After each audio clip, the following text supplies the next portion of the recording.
shirweynihii labaad ee ay mu'assasada al-irshaad u soo qaban qaabisay Soomaalida UK.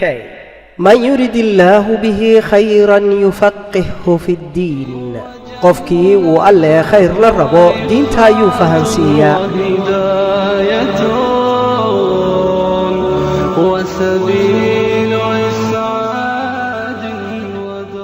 culimada lagu marti qaaday waxaa ka mid ah الشيخ الدكتور بشير أحمد صلاة مدح هيئة علماء الصوماليات، الشيخ سعيد راقي، الشيخ الدكتور أحمد طاهر أويس،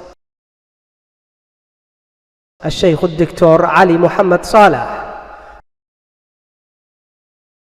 الشيخ الدكتور محمود عبد الرحمن هوري، الشيخ الدكتور عبد الرزاق محمود تكر، الشيخ عبد الباسط إبراهيم ميلو، iyo طبعا علماء badan oo kale.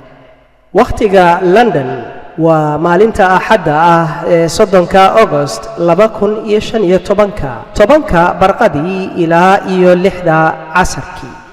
qiimaha tigidhadu waa 15 gini oo kaliya, waxaana ku jira qadadaada. tigidhada waxaad ka heli kartaa masjidka Quba ee Hayes, masjidka Shaatibiya ee East London, masjidka Ar-Risala ee North London, ama online at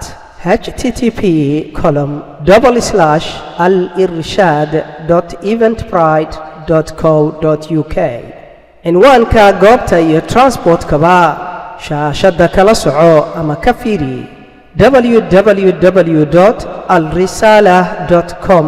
ragga iyo dumarku way kala saaran yihiin. sandaqado ganacsina waa lagu hayaa. waqtiga Birmingham waa sabtida 29 August, laakiin wixii faahfaahin dheeri ah kala xiriir masjidka Ar-Rahma.